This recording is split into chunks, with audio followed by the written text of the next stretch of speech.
Ayyaanni Waaqayyoo isin baay'ate sa'aatii kana gaggeessan akkam jirtu hordoftoonni daawwattoonni Hoopii chaanaalii Itoophiyaa akkamtoota galanii Waaqayyoof haa ta'u. Yeroo kana qo'annaa macaafa qulqulluu torbanii kan tokko yeroo kana kan isin dhiyeessinu qorannaa macaafaa qoraasaa isirra kan geenyee jiru ta'uusaa si yaadachiisuu barbaanna. Amma kutaa 11 geenyee jirra jechuudha. Qorannaan keenya guyyaa irraa kutaa 11 geenyee jirra. Kutaa 11 keessatti Qolaasaayis boqonnaa 3 jalqabna. Sanatti otoo seenee dura qorannaa keenya Hafuurri Qulqulluun akka nu gaggeessuudhaaf Qolaasaayis boqonnaa 3 lakkoofsa 14 nan dubbisaa. Sanaan booda karaa obboleessi keenya Malkaamuu kadhannaa nuuf ta'uudhaan qorannaa keenya eegalla. Kitaaba keessan macaafa qulqulluu keessan banattanii qorannaa keenya duukaa akka buutan isin affeerraa. Ayyaanni Waaqayyoo du'a keenyaaf haa baay'atu. Qolaasaayis boqonnaa 3 lakkoofsa 14 irraa isaan kana hundumaa irrattis jaalala isa wantaa hundumaa raawwatamaa godhee walitti hidhu qabaadhaa jedha. Irraan deebi'a. Isaan kana hundumaa irrattis jaalala isa wanta hundumaa raawwatamaa godhee walitti hidhu qabaadhaa jedha. Kadhatan nuuf ta'a. Guddaa gaarii goonis galateeffannaa Waaqa keenya guddaa sitti gammanna gaarummaa kee hundumaatiif bara baraan si haa galatu. Ameen. Uftaa gargaarsa addaa nuuf gootee kunuunsa addaa nu kunuunsite. Nunis ta'ee daawwattoota keenya iddoo isaan jiran hundumaatti gargaarsa isaaniif gootee yeroo kanaan waan nu geesseef si haa galatu. Ameen. Yeroo kana immoo fuula teessoo ayyaana keetti dhiyaanneerra nuyi ofii keenyaaf dubbachuu hin dandeenyu. Daawwattoonni keenyas yaada foon isaaniitiin daawwatanii homaayyuu hubachuu hin danda'an. Garuu hafuurri kee qulqulluun jireenya keenyaa wajjin akka ta'uuf ganama kana si kadhanna. Adaraa gargaarsa addaatiin of godhi. Jireenya adda addaa keenyaa hundumaatti dhuunfadhu. Nagaa addaatiin of kenni. Xumurree immoo galataaf nu dhaabi maqaa Yesuusiin. Waaqayyo si eebbisu. Qorannaa macaafa qulqulluu guyyaa har'aatiif iddoo kanatti Siidiyoo Hoopii chaanaalii Itoophiyaa sagantaa afaan Oromoo magaalaa Finfinnee keessatti kan argamnu obboleessi keenyi garanaa jiru obboleessi keenya Malkaamuu Torinaati. Akkuma kana obboleettiin keenyi Siistar Aannanee Bal'inaati. Obboleessi keenya natti aanee jiru obboleessa keenya Fayyiraa Mulunaati. Ani immoo barsiisaa magaalaa Qamadsiisaa hin jedhama. Qorannaa keenya itti fufnaa walumaan taanee jechuudha. Torban darbee egaa Yesuus keessatti guutuu ta'uu kan jedhu Qolaasaayis boqonnaa 2 keessatti ilaalaa turre. Kutaa 10ffaa yeroo qayyabachaa turre jechuudha.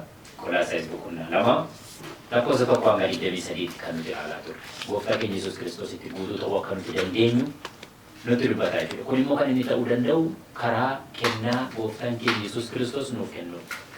Gooftaa keenya Yesuus Kiristoosiin of keessatti affeeruudhaan of keessa kaawwachuudhaan. Gaafa kana goonu barsiisa sobaa hundumaa akka nuti fudhachuu hin dandeenye akka nuti itti morminu barannee ilaallee turre jechuudha. Barsiisa sobaa kan nuti ittiin mirkaneeffannu caaffata qulqullaa'aa Waaqayyoo anaaf isiniif karaa dubbii sagalee isaa dhugaa kana anaaf isiniif kenneen barsiisa sobaa hundumaa adda baafannee mormuu hin dandeenya jechuudha. Gaafa kana gooftaa keenya Yesuus Kiristoos keessatti guutuu ta'uu akka nuti dandeenyu nuti dubbataa jechuudha. Inni har'aa Yesuus wajjiniin jiraachuu jedha. Yesuus wajjiniin jiraachuu. Akkam namatti tola mata dureen kun. Gooftaa Yesuus wajjin jiraachuu caalaa wanti nama gammachiisu tokko illee hin jiru. Gaafa gooftaa keenya Yesuus Kiristoos wajjin jiraannu wanti nuti dhabnu tokko illee hin jiru. Waa hundumaa qabaanna. Waaqayyo nu haa gargaaru. Akkuma amma Qolaasaayis boqonnaa 3 lakkoofsa 14 irraatii dubbisne isaan kana hundumaa irrattis jaalala isa wanta hundumaa raawwatamaa godhee walitti hidhu qabaadhaadha. Jaalala qabaadhaadha. Jaalalli waan guddaadha. Wanta Waaqayyoo nu barsiise keessaa ilma isaa tokkicha nuuf kennuudhaan wanta inni nu barsiise nu qajeelchee ittiin nuti guutuu taanu ittiin nuti gooftaa keenya Yesuus Kiristoos wajjin jiraachuu keenyatti mirkaneeffannu keessaa inni guddaan jaalala. Jaalala jechuudha. Gooftaa keenya Yesuus Kiristoos wajjin jiraannaan jaalala. Jaalalli jiraannaan waan hundumaa jiraachuu. Kanaatiif jaalala kana qabaachuudhaaf egaa yaada keenya iddoo nuti itti himutu murteessaadha. jaalala qabaachuudhaaf wanti nuti murteessu. Namoonni biyya lafaa kanarraa yookaan addunyaa kanarra jiraatan jaalala kana mirkaneessuudhaaf yaada isaanii iddoo adda addaatti kaan waaqa irratti yaada isaanii kaan immoo waan lafaa irratti yaada isaanii warri yaadni isaanii waaqa irratti hidhame waan waaqa irraa arra'u warri immoo yaadni isaanii lafa irratti hidhame waan lafaa irratti hidhamee jiru waan lafaa arra'u. Kanaatiifuma inni yaadni keenyi iddoo nuti dhaquun barbaannurra kaawwannaa jechuudha. Kan nuti barbaannu garuu akka kiristaana dhugaatti kan nuti dharra'u nurra jiraatu isa waaqarraati. Caafanni qulqullaanis kan naaf isiniif mirkaneessu jechuudha. Mee iddoo kanatti wanti nuti qorannaa keenya guyyaa har'aa kana keessatti iddoo kanatti wanti nuti hubannu karaa obboleessa keenya Malkaamuu waan nuuf darbuun dhaggeeffannaa. Waaqayyo nu gargaara. Eshi waaqayyo abbaa keenya guddisanii galateeffannaa.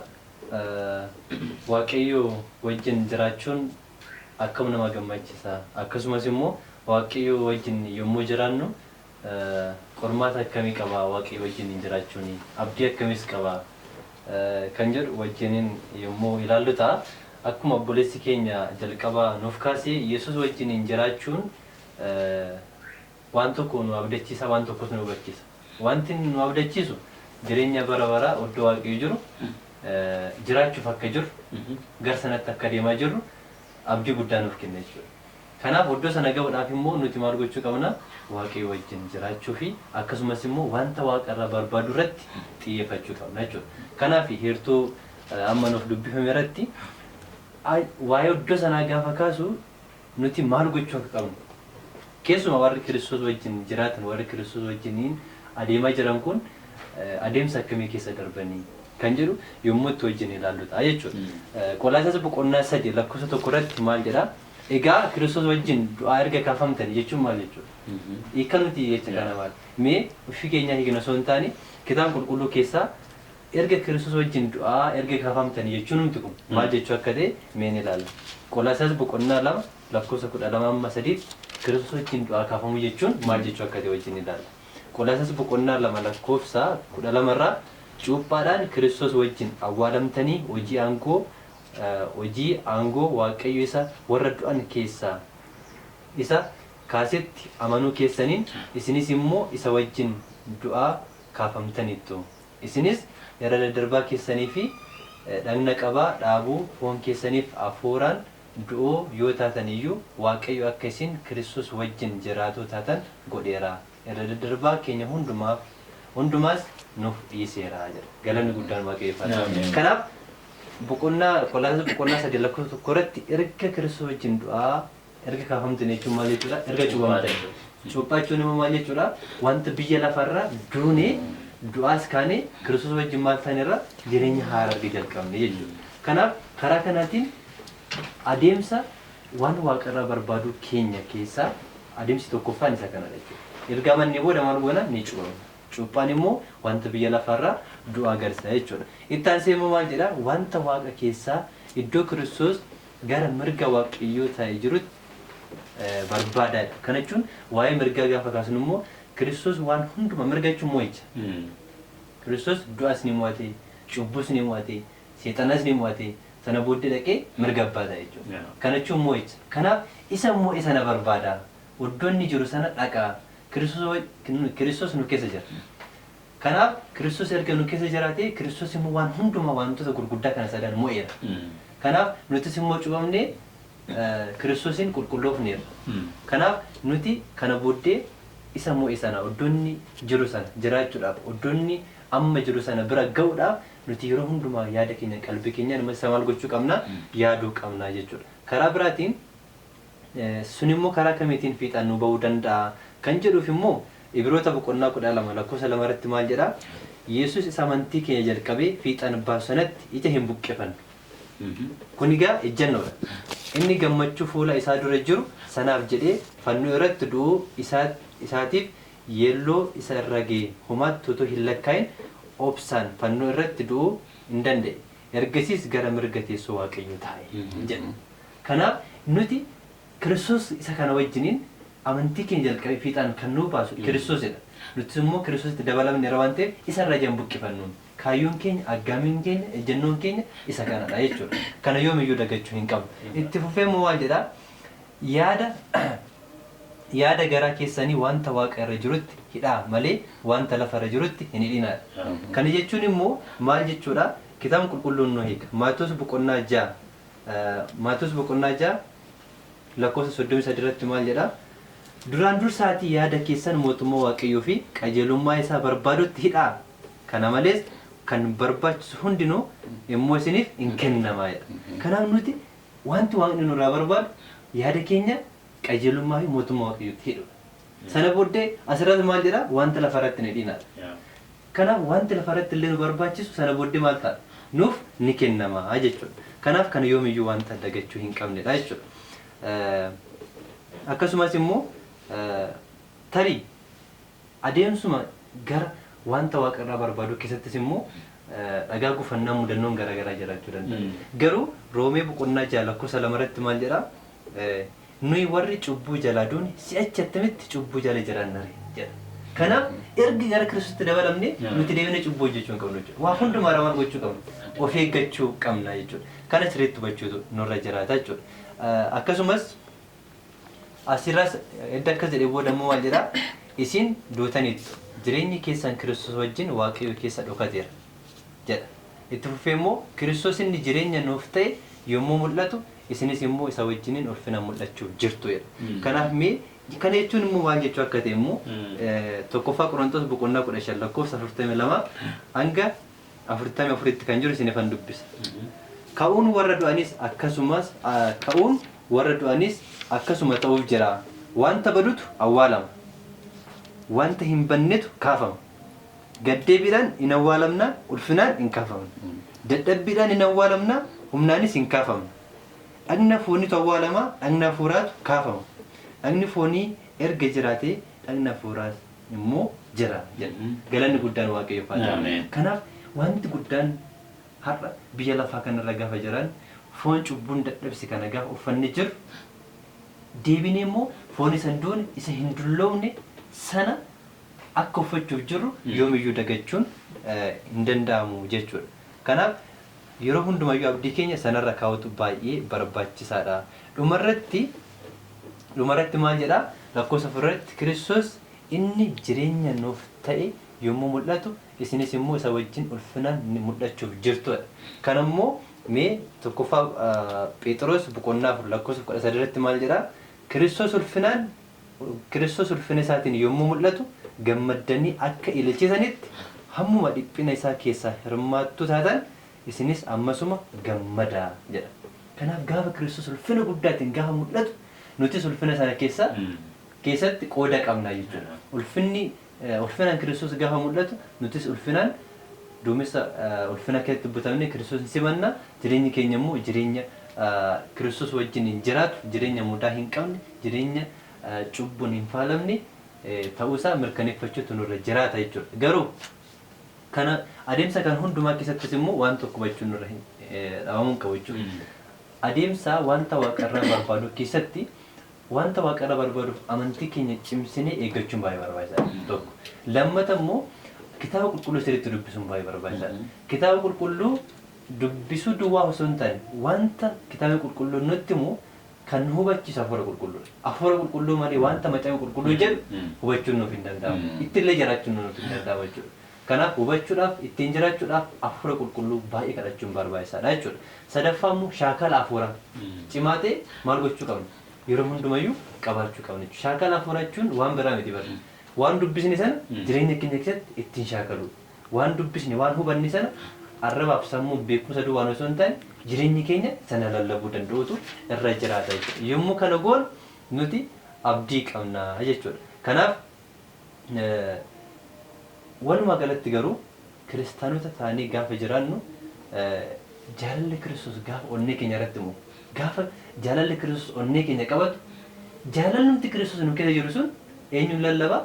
Kiristoos hin deebi'ee lallaba jechuudha. Jaalalli sun immoo deebi'ee ulfina waaqayyoo agarsiisa jechuudha. Jaalalli sun deebi'ee obboloota naannoo keenya akka jaalannu, obboloota naannoo keenyaaf gaarummaa, garraamummaa, obsa akka qabaannu nu taasisa jechuudha. Kanaatiif namoonni ijoollee waaqayyoo akka ta'anillee hin hubatu jechuudha walumaa galatti. Waaqayyoof galannaa ta'u eebbifamii waaqayyoo si haa eebbisu fayyoo. Egaa waan waaqarraa akka nuti barbaadu nurra jiraatu nutti dubbata.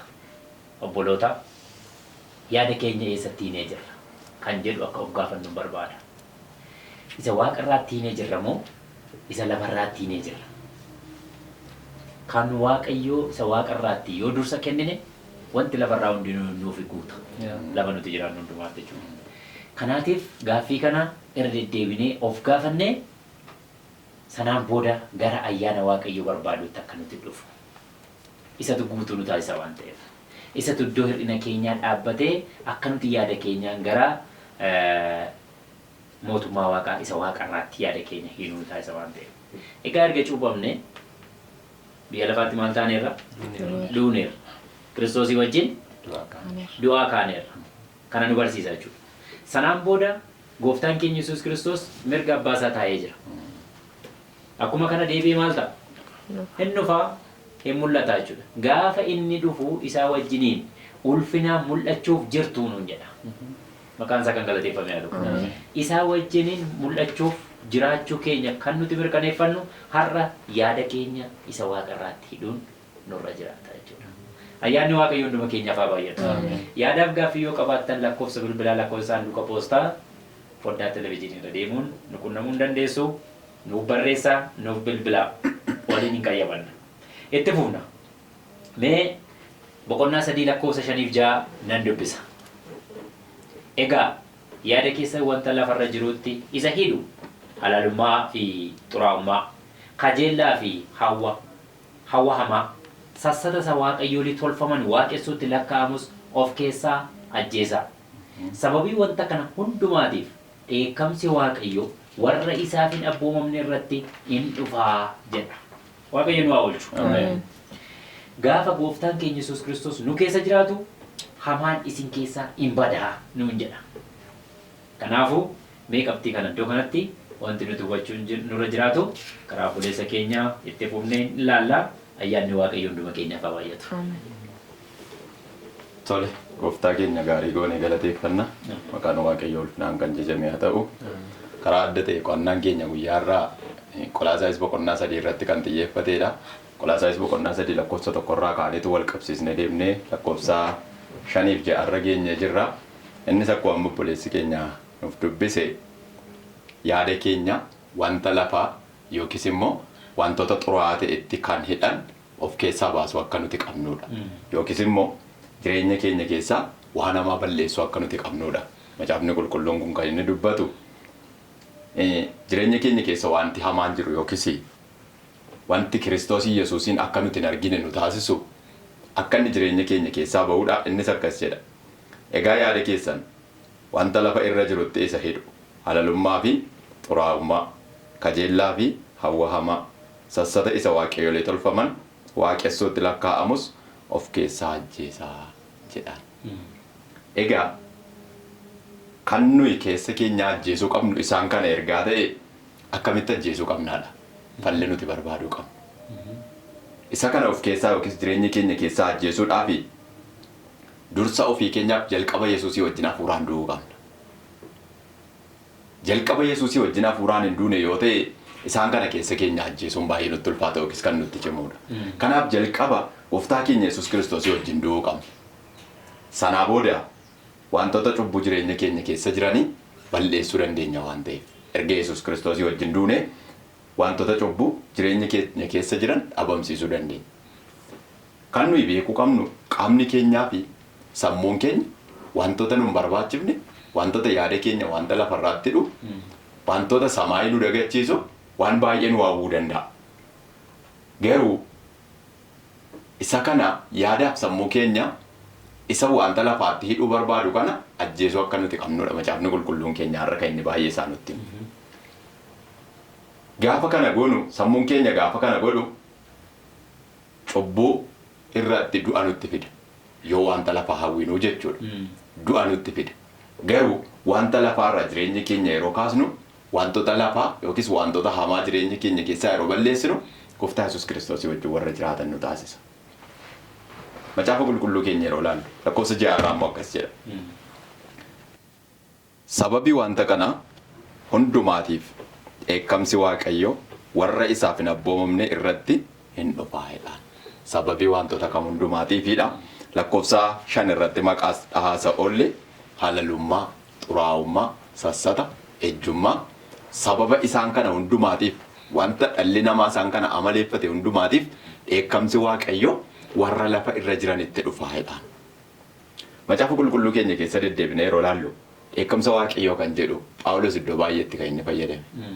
Roomee boqonnaa 1 lakkoofsa 18 irratti dheekkamsi Waaqayyoo malee jiraachuu fi jal'ina namootaa hundumaa irratti warra hin mul'ata jedhaan. Dheekkamsi Waaqayyoo malee jiraachuu namootaatiifitu jiraattota irratti akka inni mul'atu. Namoota addunyaa kanarra jiran irratti akka inni mul'atu. Isaan maal godhu waan ta'eef jal'inaan dhugaa gad ukkaamsu waan ta'eef. Kanaaf dheekkamsi Waaqayyoo hin mul'ata namoota irratti. Sababa maaliitiif? Sababa ejjummaa, sassata, hinaaffaa, hawwa foonii, halalummaa sababa isaan akkasii kanaafitu dheekkamsi Waaqayyoo warra lafarra taa'an yookiis jiraattota lafarraa irratti mul'ataa'edha. Isaan jal'ina isaaniitiin dhugaa gadi nukkaamsu jedheetu Phaawulos iddoo kanattis dhimma itti ba'a. Akkasuma Roomee boqonnaa 1 lakkoofsa 24 irraas kanaafis Waaqayyo kajeellaa garaa isaaniitti xuraa'ummaatti walii isaanii gidduuttis dhaqna isaanii salphisuutti dabarsee isaan kenneedha. Waaqayyo nu haa. Waaqayyo gaafa ijoollee isaa kan ta'an adabee gaafa dadhabu akka inni dabarsee xuraa'ummaa dhaqna isaaniitti isaan kennuuf kaasa Phaawulos asitti. Maal godhan jarri kun yookiis immoo xuraa'ummaan kun xuraa'ummaa akkamiitu raawwatame? Macaafa qulqulluu keenya keessa yeroo ilaallu Phaawulos immoo kan inni warra Qolaasaa isin akeekkachiisu isin akkas hin ta'inaa. Akka namoota warra naannoo keessan yookiis warra Waaqayyoo malee jiraatanii hin ta'inaa. Isin Waaqayyoof jiraadhaa jedheetu gorsa garaa gorsa. Ammas dhimmoota ejjummaa kanarratti yookiis halalummaa xuraa'ummaa wantoota amma lakkoofsa 5 irratti kaafne egaa sababii wanta kana hundumaatiif dheekkamsi Waaqayyoo warra isaaf hin abboomamne irratti hin dhufaa jedheetu lakkoofsa 6 irratti dubbata. Maaloodha isaan kun? Namoonni kun dhaqna isaaniitiin waan gadhee attamii hojjetanii jedhee nu gaafata. Isaan dheekkamsi Waaqayyoo isaanitti dhufu kuni dhaqna isaaniitiin wanta gadhee akkamii hojjetan yookiis immoo wanta Waaqayyoof hin barbaachifne maal godhan? Sababii kanaaf Waaqayyoo kajeellaa nama salphisuutti dabarsee isaan kenneedha. Roomee boqonnaa 1 lakkoofsa 24 yeroo dubbifnu. Kanaaf sababii kana hundumaatiif Waaqayyoo kajeellaa nama salphisuutti dabarsee isaan kenne jedha. Kan isaan hojjetan maal? Wanti isaan godhan Roomee boqonnaa 1 lakkoofsa 26-27 yeroo dubbisnu isa Waaqayyoo uumamaan namaaf eebbise yookiis kaa'e isa sana dhiisaniitu gara fedha mataa isaaniitti deebi'an. Wanta har'a addunyaan keenya guutummaatti keessa jirtu. Innis maalidha? Dubartoonni isaanii karaa ittiin fedha fooniitiin dhiiraa wajjin wal bira ga'an isa uumamaan kennameef dhiisaniitu gara isa uumamaan isaaniif hin kennamneetti diddiirrataniidha. Waaqayyo nu haa oolchu. Sababa kanaaf dheekkamsi Waaqayyoo kan inni lafarratti baay'atudha. Addunyaan keenya har'a maal keessa jira? Biyyi lafaa har'a maal keessa jira? Nu yoo kiristaanonni maal gochaa irra maal keessa jirra? Kan irratti of qoruu akka nuti dandeenyuuf Waaqayyo yeroo kana kallattii aan dubbisaatiin gara keenya dhufe. Warra dubartootaa qofaa miti. Warri dhiiraas akkasuma karaa ittiin fedha fooniitiin dubartootaa wajjin wal bira ga'an isa uumamaan kennameef dhiisanii kajeellaa walii isaaniitiin gubataniiru. Sodoomummaa jechuudha. Kanaaf isaan kana waan godhaniifitu dheekkamsi Waaqayyoo jiraattota lafarraatti baay'ata yookiis immoo dhufaa jedheetu macaafni qulqulluun keenya guutummaatti kaa'a. Warri dhiiraas walii isaanii gadhoomsanii beekaa karaa irraa jal'isuu isaaniitiif adaba dhaqna isaanii akka ta'utti fudhataniiru jedhaan. Maal waan godhaniif? Walii isaaniitti kajeellaa walii isaaniitti waan deebi'aniif. Beekaa immoo karaarraa waan jal'isaniif. Ofii isaaniitiifis karaarraa waan jallataniif adaba isaanii akka ga'utti fudhataniiru jedha. Isaan kana godhan kun jedha macaafa qulqulluu keenya yeroo ilaallu. Isaan kana godhan kun Waaqa isa isaan uume waan jibbaniif wantoota kana raawwatudha. Tarii nuyi kiristaanota dhimma kana keessatti akkamitti of ilaaluu akka qabnuuf yeroo kana nuuf kaasa. Kanaafiyyuu Phaawulos warri Qolaasaayis gochuu kan isaan qaban wanta hamaa jireenya isaanii keessaa baasuu akka isaan barbaadan waldaan Qolaasaayis qullaa'ummaatti akka isheen jiraattuu fi Waaqayyo wajjin akka isheen jiraattuufitu wantoota garaagaraa wal bira qabee isaaniif kaase isin garuu akkasin ta'inaa yaa warra Qolaasaayis hidhe Qolaasaayisiin gorsi nuunis irra isin akkasin ta'inaa qullaa'ummaatti jiraadhaa wanta hamaa ofii keessan keessaa baasaati Waaqayyoof amanamaa kan jedhu nu barsiisa. Waaqayyo si haa eebbisu obboleessa keenya malkaamu dhugaadha addunyaan keenya kun addunyaa manjaate keessa jirra. Addunyaa qofa miti halli biyya keenya keessa jiru maal akka fakkaatu hundumti keenya hin beeknu. Biyya qofaa miti waldoota kiristaanaa jedhanii kan of waaman hedduu keessatti wantoonni mul'atu baay'ee ulfaataadha. Waaqayyo nu haa gargaaru. Obboloota yaada keenya waan lafaatti wantoota hidhan wantoota ammaa Qolaasaayis boqonnaa 3 lakkoofsa 5-6 nuuf tarreeffaman kanarraatii adda haa baanu. Yaada keenya gara Waaqayyootti haa deebisu. Yaada keenya isa Waaqarraatti haa hiinu. Ayyaanni Waaqayyo nuuf haa baay'atu. Egaa qorannaa keenya giddu galeessa irra geenyee jirra. Yaadaaf gaaffii yoo qabaattan akkuma dura isin beeksise lakkoofsa bilbilaaf lakkoofsa saanduqa poostaa foddaa televezyiinii irra naanna'uun nuuf bilbilaa nuuf barreessaa. Yeroo mana keessan teessanii nu dhaggeeffattan kanatti caafata qulqullaa keessan macaafa qulqulluu keessan banattanii akka nu duukaa qorattan isin affeerraa boqonnaa xiqqoo fudhannee booda walitti deebinaa ayyaanni Waaqayyo hunduma keenyaaf haa baay'atu.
Qolaasaayis boqonnaa 3 qayyabachaa jirra.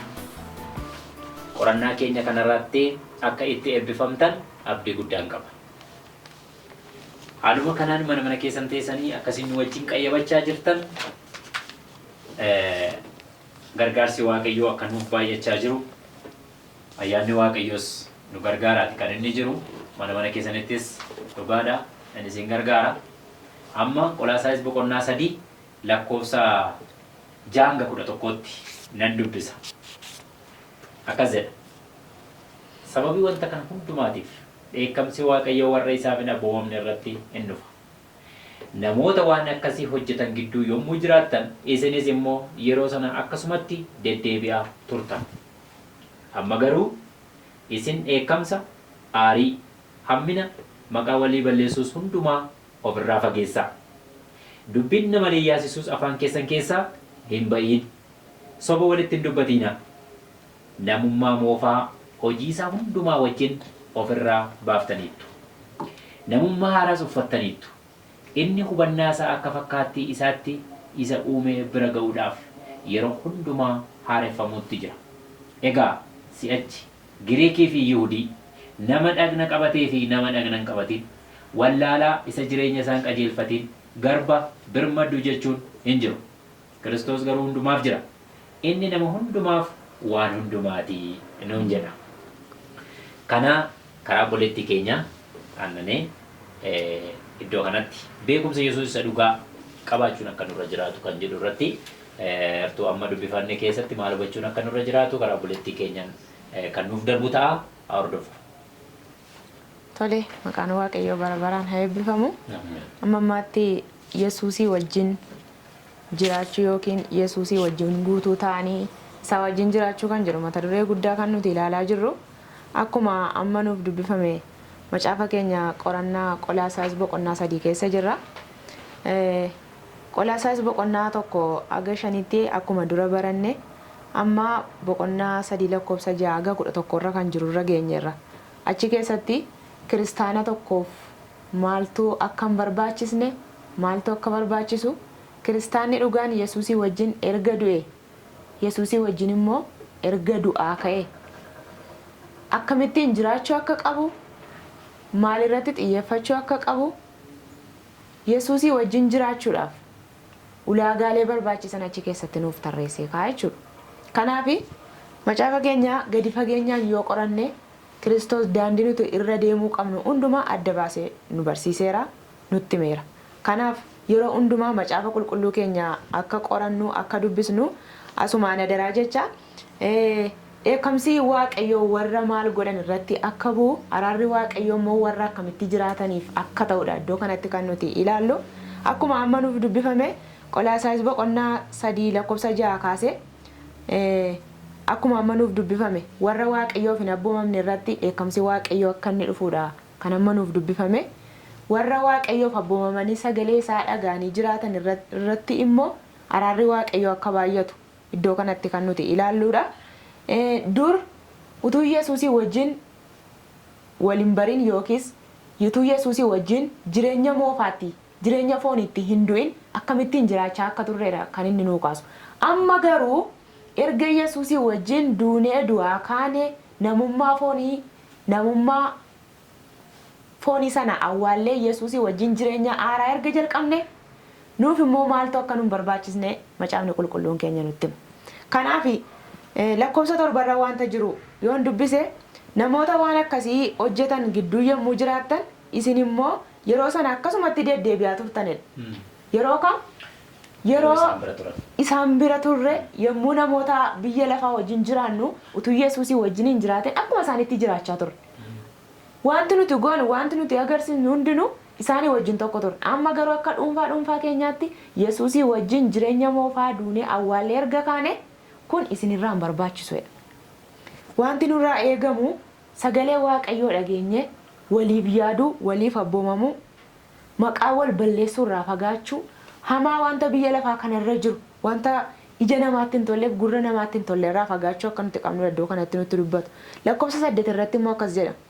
Amma garuu isin eekamsa aarii ammina maqaa wal balleessuu hundumaas ofirraa fageessaa. Maal ta'an irra waan ta'eef Yesuusii wajjin duunee du'aa waan kaaneef jireenya haaraa waan jalqabneef wantoota kana hundumaatti fagaachuu akka nuti qabnudha kan inni nutti dubbatu.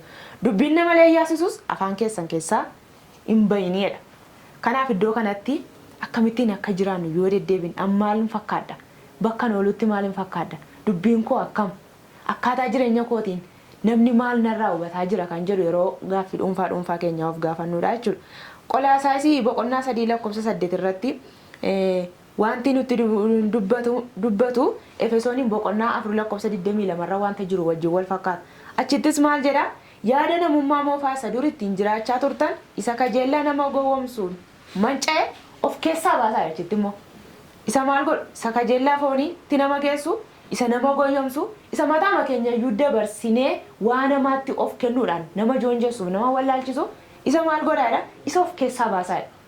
Maaliif beekumsa Yesuus isa dhugaa wajjin jiraachaa waan jirruufi beekumsa Yesuus qabaachuu qabuu fi keenyaas qabaachuu waan nu barbaachisu Yesuusii wajjin jiraachuudhaaf fakkeenya keenya isa guddaa ta'e Yesuusii wajjin jiraachuuf isa hordofuu waan qabnuufi nun kan hundumaa ofirraa fageessuu akka nuti qabnudha kan inni nutti dubbatu. Akkuma kana Efesoon boqonnaa 4 lakkoofsa 31 irratti immoo hadhaa'ummaan eekamsi aariin waci maqaa wal balleessuun ammanni hundinuu isinirraa haa fagaatuudha. Nuyi maalidha ijoollee waaqayyooti. Kan nuti ilaallee hordofaa jiru eenyudha Kiristoos Yesuus. Kanaaf iyyuu akka isaatti jiraachuudhaaf aariin waci maqaa wal balleessuun nurraa arraba keenyarraa sobaan walitti dhugaa ba'uun wanta hin caafamneen wal jajjabeessuun illee akka nurra hin jirre nutti dubbata. Akkuma kana gooftaa Yesuus yommuu inni deemee wangeela barsiisaa turetti yookiis yeroo inni dhukkubsattoota fayyisaa turetti gaaffii garaagaraa isa gaafataa turan keessattuu Maarqos boqonnaa 3 lakkoofsa 5 irratti yommuu inni namicha naafa tokko fayyise maaliif guyyaa sanbataatti hojii akkasii hojjetta jedhee gaaffiin isaaf dhiyaatee ture. Jara sanatti aareera Yesuus. Aariin Yesuusii isa nuti har'a walii keenyatti haaroo sana miti. Hojiin koo hojii fayyisuuti waan ta'eef gaaffiin akkasii maaliif na gaafatama yookiis gaaffiin akkasii maaliif dhiyaata ani isaaniin fayyisuufan dhufe kan jedhudha. malee aarii miira fooniitiin isa nuti arra aarru sana miti jechuudha. Aariin hundi gadee miti Waaqayyo cubbuutti maal hin ta'a? Hinaara. Kanaafiyyuu hin aarinaa gaafa jedhu aarii isa nuti har'a walii keenya irratti waanuma darbuuf jennee aarruudha malee aarii isa Waaqayyo sabni koo maaliif cubbuutti deddeebi'u? Maaliif cubbuu keessatti kufu? Maaliif qalbii isaanii jijjiirrate waa'ee keenyaaf aaree dhiphatu sana miti jechuudha. Maaliif aaruu yoo ta'e Yesuus Kiristoos iyyuu naaraa jechuudha. Yeroo nuti cubbuu hojjennu, yeroo nuti karaa isaarraa kaannu, yeroo nuti akka sagalee isaatti ittiin jiraanne Yesuus baay'ee waa'ee keenyaaf aara. Sababa kanaatiif akkuma kana immoo Yesuus cubbuutti naara'edha. Yesuusis akka aariin Waaqayyoo qulqulluudha. Sababiin namoota taane macaafni qulqulluun akkas jedhee nu akeekkachiisa. Yoo aartan iyyuu aariin keessan gara cubbuutti akkas hin geessineef of eeggadhaa. Kanaatiif Qolaasaayis boqonnaa 3 keessatti wanti dubbatame karaa Waaqayyoo irraa kaachuun seera malee jiraachuun akka inni dheekkamsa fidu garuu immoo Yesuusii wajjin jiraachuun immoo jireenya bara baraatti akka nama geessu wacii maqaa wal balleessuu wantoonni hammata tarreeffaman hundinuu fuula Waaqayyoo duratti gaarii waan hin taaneef nuun immoo isa gaarii ta'e dubbii sagalee Waaqayyootti qabnee jiraachuu akka nuti qabnu iddoo kanatti kan inni nutti dubbatu jechuudha. Kanaaf Yaaqoob kanaaf akkas jedhe obboloota koo jaallatamu namni adduma addaan dhaga'uutti ariifata dubbachuutti suuta jedha eekkamuuttis suuta jedha. Suuta jedhaa ta'uun akka isarra jiru beekaa. Eekkamsi Waaqayyoo duratti qajeelina namaaf hin hojjetu. Wal eekkamuun wal aarsuun nama duratti yookiis nama walii keenya duratti wanti nuti goonu fuula Waaqayyoo duratti qajeelaa ta'e lakkaa'u. Maaliif bakka amma yoon obboleessa koo kana dheekkamee lolee fuula Waaqayyoo duratti waan gaariin hojjedhe jennee yaaduun nurra hin jiru. Maaliif aarii keessanitti iyyuu walitti aaruu keessanitti iyyuu aduun isinitti hin dhiini yookiin gara cubbuutti akkas hin geessineef of eeggadhaa jedhee waan nu akeekkachiisuuf nus of eeggachuu sagalee Waaqayyoo irratti nu akeekkachiisuuf nu gorsu sana keessatti of eeguu akka nuti qabnu iddoo kanatti kan inni nutti dubbatu. Walumaa gala Yesuus keessa taanee jiraachuudhaaf beekumsa Yesuusin isa dhugaa sanatti qabamnee jiraachuudhaaf beekumsa Waaqayyoo gonfachuudhaaf sagalee Waaqayyoo dhaga'u hubachuu isaaf iddoo kennu akka nuti qabnu nu barsiisa jechuudha. Waaqayyo si eebbisu bulleetti keenya aannanii eebbifame. Egaa Yesuus wajjin jiraachuu kan jedhu mata duree kan ilaalaa jirru jechuudha. Yesuus wajjin jiraachuudhaaf adeemsa mataa danda'e qaba. Jalqaba garee lama akka jiru adda baafanneerra.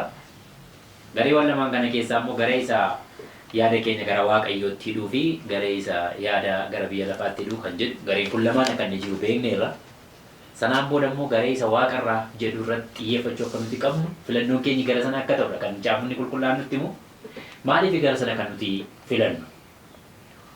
Amaloonni warra yaada isaanii gara biyya lafaatti hidhanii dheekkamsa Waaqayyoo fichisiise waan ta'eef. Cubbuutti kufaatii fide waan ta'eef yaada keenya gara biyya lafaatti hidhuurraa akka nuti kaasnu taasise jechuudha. Obboloota yaada keenya biyya lafaarraa kaasnee gara yaada keenya gara Waaqayyootti iddoo teessoo Waaqayyootti akka hiinu kan nu taasise amaloota biyya lafaa keessatti mul'atantu dheekkamsa Waaqayyoo waan fichisiise. Kanaaf egaa filannoo keenya adda baafanna jedheetanii yaada. Obboleessi keenyi Fayyeeraan iddoo kanatti waan mari'achuun nurra jiraatu nu mariisisa. Ayyaanni Waaqayyoo numa keenyaaf haa ta'u.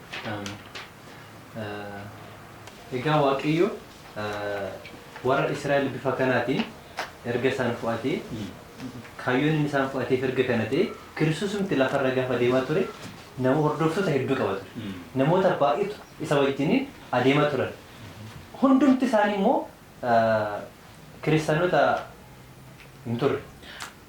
Hundumtuu hin waamamu. Garaa dhugaadhaan isa duukaan buune. Hin buune. Namoota amma sana keessaa kan inni fudhate nama meeqadha? Nama 12. Nama 12 fudhate. Kanaatiif kan waamaman baay'eedha. Warri waamaman garuu muraasadha jechuudha. Kanaaf har'a mootummaa Waaqayyoo kan galuu danda'u warra waamaman hunda miti. Warra waamaman. Warri waamaman kun immoo warra akkamiiti? Tokkoffaa adda jireenya addaa kan jiraatan biyya lafaarra adda kan ta'e jireenya samii kan jiraatan. Lammaffaa immoo warra jireenya samii lafa kanarratti shaakalan. Isaan kanatu eessa gala mootummaa Waaqayyoo galuu danda'a jechuudha. Isa kana sirriitti beekuun baay'ee barbaachisaadha jechuudha. Kana yoo gochuu baanne nuti jireenya samii hin gallu jechuudha. Jireenya samii hin argannu jechuudha. Carraan sanuuf kennameera. Garuu saayikilii keessa darbuu qabnu kana keessa hin darbine taanaan waan biyya lafaarraa adda hin baane taanaan achi galuu hin dandeenyu jechuudha. Har'a abboommiin kurnan kan inni kennameef abboommoonni kurnan sun amala waaqayyoo agarsiisu. Cubbuun maal akka ta'e nutti agarsiisu. Kanaaf cubbuu qabannee samii galuu hin dandeenyu. Samiin cubbuu wajjiniin nu keessummeessuu hin danda'u jechuudha. Kanaaf isa kana sirriitti hubachuun baay'ee barbaachisaadha jechuudha. Akkuma kana kitaaba qulqulluu keessatti Phexros maal jedhaa? Phexros boqonnaa tokkoffaa Phexros boqonnaa 2 lakkoofsa 9 irratti waaqayyo hojii isaa isa jajamaa akka labsitaniif dukkana keessaa gara ifa isaa isa dinqisiisatti isin waame jedha. Dukkanni maal inni? Dukkanni oddoo waaqayyo hin jirre. Oddoo wangeelli hin jirre. Oddoon sun dukkana jechuudha. Oddoo wanti dhugaan hin jirre. Wanti qajeelaan bakka hin jirre dukkanadha jechuudha. Kanaaf nuti dura oddoo waaqayyo hin jirre dukkana oddoo wanti hamaan keessatti hojjetamu keessa turre waaqayyo garoochi keessa gara ifaatti nu waame. Kanaaf gara ifaatti immoo erga nu waame eenyutu ibsaa isaa maal keessa keewwata? Gowwoo keessa kaa jedha. Kanaaf ibsaan gowwoo keessa kaa'amnaan ifuu hin danda'u. Kanaatiif nutis ifa keessa jiraannee ifa dhoksuu hin dandeenyu jechuudha. Kanaaf nuti gara ifa dinqisiisatti argamamne immoo ifni Kiristoosi. Isin immoo ifa biyya lafaati jedheera. Kanaaf jireenya Kiristoos jiraate sun jireenya keenya keessaan calaqqisuu qaba jechuudha.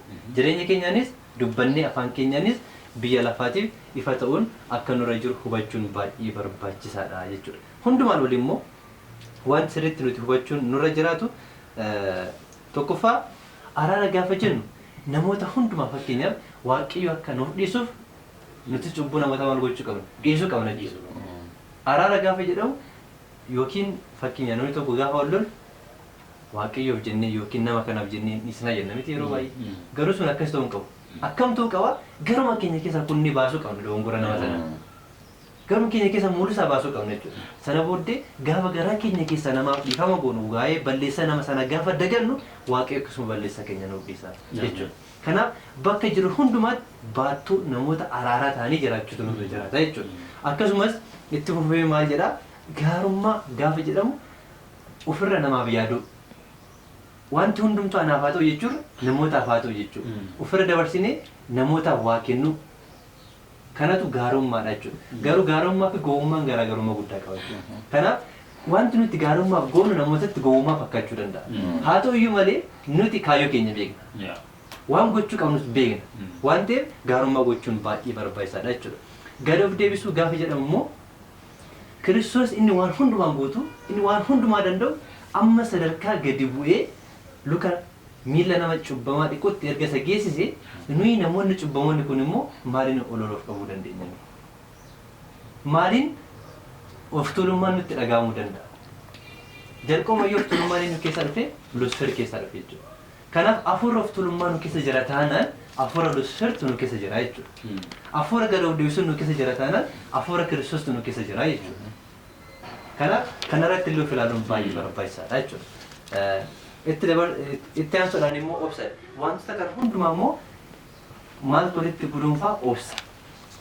Gaafa wantoota kana hundumaa calaqqisiifnu ceepoon, ari'atamuun, tuffatamuun wanti baay'ee nurra ga'uu danda'a. Kana hundumaa immoo maaliin bira darbuu dandeenya? Waa hundumaa obsaadha. Guyyaa qaba wanti hunduu waan ta'eef.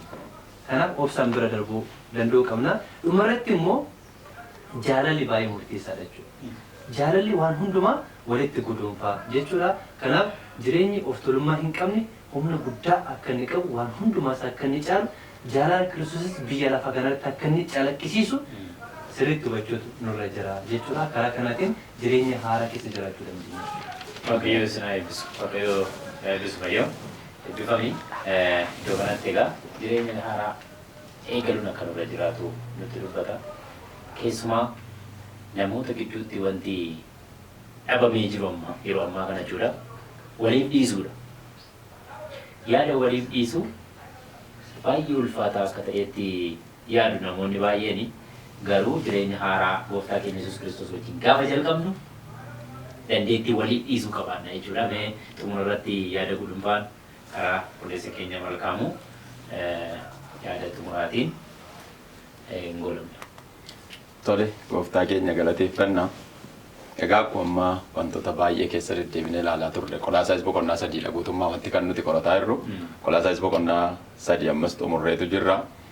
Jireenya haaraa jiraachuudhaaf yookiis jireenya haaraa Yesuus keessaa kan nuti jiraannu jireenya haaraa Yesuus keessatti jiraachuudhaaf immoo kan nuti gochuu qabnu wanta tokkotu jira kan macaafni qulqulluun kaasu. Qolaasaayis boqonnaa 3 lakkoofsa 16-17 irra kan jiru dubbiseenitu jecha gabaabduu tokkoon xumurra dubbiin Kiristoos akka badhaadhummaa isaatti isin keessa haa jiraatu. Ogummaa hundumaan wal barsiisaa, wal gorsaas, qooqa garaa garaatiin, faarfannaa galataatiin, weedduu hafuuraatiinis galata garaa keessanii Waaqayyoof faarfadhaa jedhaan. Egaa jireenya haaraa Kiristoos keessatti jiraachuudhaaf jireenya haaraa ofii keenyaafis jiraachuudhaaf ogummaa akka nuti qabaannudha. Wanta garaa garaas immoo wal barsiisuu akka nuti qabnudha. Wanta hamaa ta'etu hin taane wanta gaarii ta'e wanta Kiristoositti nu guddisu. Sanaan booda maal godhaa? Faarfannaa galataatiin Kiristoosiin faarfadhaa jedha. Dhimma faarfannaa kana irratti Phaawulos kan inni warra Qolaasaayisiif kaasu faarfannaan humna qabeessa ta'uusaa wanta kun nu hubachiisuu barbaadeeti nuunis. Kana yeroo laallu dubbiin Kiristoos akka badhaadhummaa isaatti isin keessa haa jiraatu ergaa jedheetiin booda dhimma faarfannaa immoo faarfannaa galataatiin wal harkaa fuudhaatii qooqa garaa garaatiin Waaqayyoon galateeffadhaa jedha. Yesuus garaa keenya keessa jiraachuu barbaada. Kun kan ta'u yeroo ogummaa Waaqayyoo barruu fi nuyi macaafa qulqulluu yeroo nuyi dubbisnudha. Sanaan booda gara faarfannaatti achas nu deebisa. Faarfannaan waa'ee Waaqayyoo baruuf nu gargaaruu keessatti kutaa barbaachisaa akka inni ta'edhaan. Iddoo baay'eetti faarfannaan waa'ee Waaqayyoo baruudhaaf kan nu gargaaru kutaa baay'ee barbaachisaa akka inni ta'e. Wanta baay'ee barbaachisaa akka inni ta'e Qolaasaayis keessatti Phaawulos akka warri Qolaasaayis baran barbaadeetu Phaawulos iddoo lamatti waa fayyadame. Dhimmoota faarfannaa galataa fi ittiin qooqa garaa garaatiin Waaqayyoon faarfannu kana Qolaasaayis boqonnaa 3 lakkoofsa 16 akkuma laallee fi Efesoon boqonnaa 5 lakkoofsa 19 keessatti wantoota kana kaase. Kan inni dubbatu faarfannaa galataatiin Waaqayyoon galateeffadhaa yookiin faarfadhaa jedhaan. Nuyi qooqa garaa garaatiin faarfannaa galataatiin weedduu hafuuraatiinis Waaqayyoon faarfachuu qabnaa jedha. Maaliidhaan? Qooqa garaa garaatiin weedduu hafuuraatiin faarfannaa galataatiin Waaqayyoon faarfachuu qabna. Namni jireenya gammachuu jiraatu akka inni faarfatu ergaa Yaaqoob boqonnaa 5 keessatti illee kan inni kaa'u isin keessaa namni gammadu yoo jiraate inni faarfannaadhaan maal godhu Waaqayyoon haa galateeffatu. Karaa faarfannaatiin akka nuyi jiraachuu Waaqayyoof guddummaa Waaqayyoo mul'ifnu kana nuuf kaasan. Kitaabni faarfannaa kakuu moofaa keessatti maqaa walitti qabama faarfannaa fi weedduu hafuuraatii jedha. Kakuu moofaa keessatti kitaabni faarfannaa maqaa walitti qabama weedduu hafuuraa akka inni ta'e kana nuuf kaasa. Faarfannaan humna guddaa qaba. Faarfannaan humna guddaa qabaachuusaa kan nuti ittiin barru tokkoffaa Saamu'eel boqonnaa 16 lakkoofsa 23 irratti mootichi Saa'ol Daawitiin sababa inni barbaadeef kiraara taphatee akka inni isaaf faarfatuufi. Gaafa Daawit kiraara taphatee isaaf faarfatu wanti sammuu isaa dhiphisu yookiin hafuuronni hamaan dhufanii isatti galanii isarraa baqatu jedha. Kanaaf faarfannaa akka inni isaaf faarfatuufitu an Daawitiin jaalladheera ijoollee kee keessaa. Inni gara koo dhufee yeroo hundumaa maal godhu kiraara taphatee faarfannaa naaf faarfatu. Yeroo sana maal ta'a waan ta'eef sammuu kootu boqonnaa naaf argata waan ta'eef jedhaan. Akka qorannaan agarsiisutti faarfannaan tokko tokko baay'ee fayyisuu danda'a jedha. Akka qorannaa agarsiisutti faarfannaan tokko tokko wanta baay'eetti nama fayyisuu danda'a jedha. Wantoota 5 tarreesseera. Wantoota 5 kana dubbadheen dhaabna. Faarfannaan akka namummaan nutti dhaga'amuuf faarfannaa akka nagummaan nutti dhaga'amuuf nu gargaaruu danda'a. Inni jalqaba nagummaan keenya akka nutti dhaga'amuuf faarfannaan nu gargaaruu danda'a. Inni kan biraan sammuun qulqullummaa yaaduu akka danda'uuf nu gargaara. Sammuun keenya qulqullummaadhaan yaaduu akka inni danda'uufitu nu gargaara. Inni kan biraan faarfannaan boqochuuf nu gargaaruullee akka inni danda'u. Akkasumas dhukkubbiis jireenya namummaa keenyaa keessaa baasuu akka inni danda'u. Kana qorannaan kan inni argisiiseeru hariiroo keenya namootaa wajjin nu gargaaruu danda'a jedha. Hariiroo nuyi namootaa wajjin qabnullee nu gargaaruu danda'a. Kanaaf faarfannaan maalidha? Walumaa gala humna guddaa qaba. Phaawulos kan inni warra Qolaasaayisiin jedhe faarfannaa galataatiin weedduu hafuuraatiinis wal harkaa fuudhaatii waaqayyoon faarfadhaa jedhe. Faarfannaan sirriin gara waaqayyootti nu geessaa jedha. Ameen. Faarfannaa sirriin gara waaqayyootti nu geessa warra faarfatanii warra akkasumas qooqa garaa garaatiin waaqayyoon galateeffatanii gara waaqayyoo dhaqan akka taanuuf gooftaan nu haa gargaaru. Waaqayyo isin eebbisu. Fayyaa ta'a. Egaa jaalala qabaachuun akka nurra jiraatu. Yaada keenya isa waaqarraatti yaada isa dhimma waaqarraatti akka hidhu nurra jiraatu. Hamaa of keessaa baasuun akka nurra jiraatuu fi jireenya haaraa jalqabu akka nu qabnu qorannaa keenya guyyaa har'aatiin ilaalleerra. Obboloota ammaa kaasnee sa'aatii kanaa kaasnee jireenya haaraa haa eegallu. Namummaa haaraa of haaressinee Kiristoos wajjin haa jalqabnu jechuun barbaada. Obboloota iddoo kanatti argamuudhaan qorannaa keenya guyyaa har'aa irratti hirmaachuudhaan amma ammaatti yaada kennaniin eebbifamaa waaqayyo isin haa eebbisu jenna. Yaadaaf gaaffii yoo jiraate lakkoofsa saanduqa poostaa lakkoofsa bilbilaa foddaa televezyiinii irra jiruun nuuf bilbiluu dandeessu, nuuf barreessuu dandeessu, yaada gaaffii yoo qabaattan jechuudha. Qorannaa keenya asuma irratti xumuruudhaaf karaa obboleettii keenya aannanee kadhannaa taasifanneet gara xumuraatti deemna. Maqaan kee haa galateeffamu abbaa keenya. Heddii geggeessitee barruu kee irratti nu baattee yeroo kana waan nuuf laatteef ulfaadhu. Ameen. Jiraannee har'a geenye akka sirraa barannu akka dhugaa sagalee keetii lallabnuuf ayyaana waan nuuf baay'ifteef barbaraan si haa galatu. Ameen. Ammas abbaa keenya dubbicha isa dhageenye isa barsiifne fakkaannee namoota yaa waaqayyo gooftaa dukkana keessa jiran gara ifaatti fiduu akka dandeenyu jijjiiramnee namoota jijjiiruu akka dandeenyu addunyaa dukkanaa'ummaadhaan guutte kana keessatti waaqa jaalalaa ibsaa gaaraarraa taanee mul'achuu akka dandeenyutti ayyaana waaqummaa kennuuf baay'isi.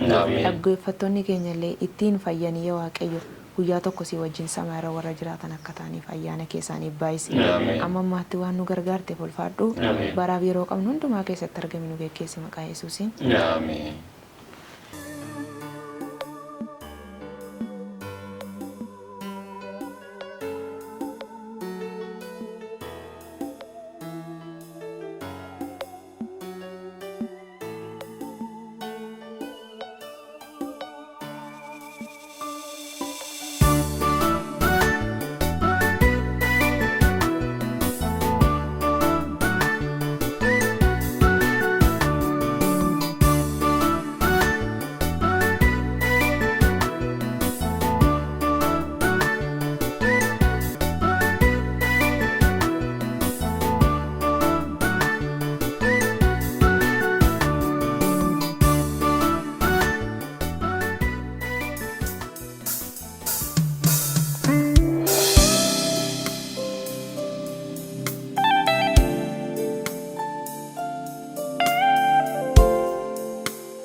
Yesus mechuko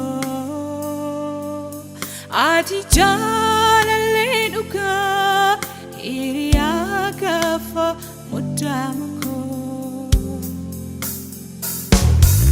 sirkato fanjalada ya Yesus mechuko ati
jechisiise si qabachuun hunda caala kana keessa boqochiise sirkatoo fanjaaladha yaa Yesus michuuko ati jaalallee dhugaa hiriyaa gaafa muddamu koo sirkatoo fanjaaladha yaa Yesus michuuko ati jaalallee dhugaa hiriyaa gaafa muddamu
yaa Yesus michuuko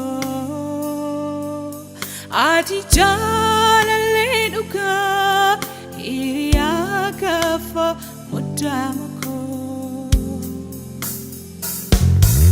sirkatoo fanjaaladha yaa Yesus michuuko ati jaalallee dhugaa hiriyaa gaafa muddamu koo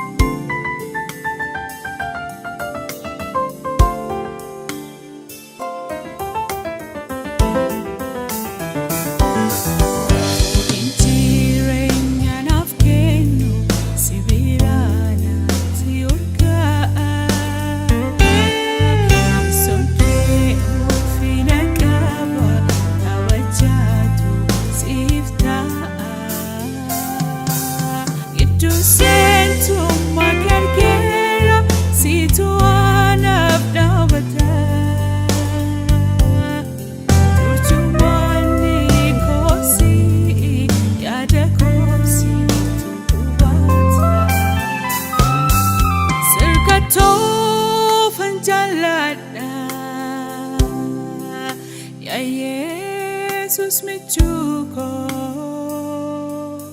ati jaalallee dhugaa hiriyaa gaafa muddamu koo sirkatoo fanjaaladha yaa Yesus michuuko ati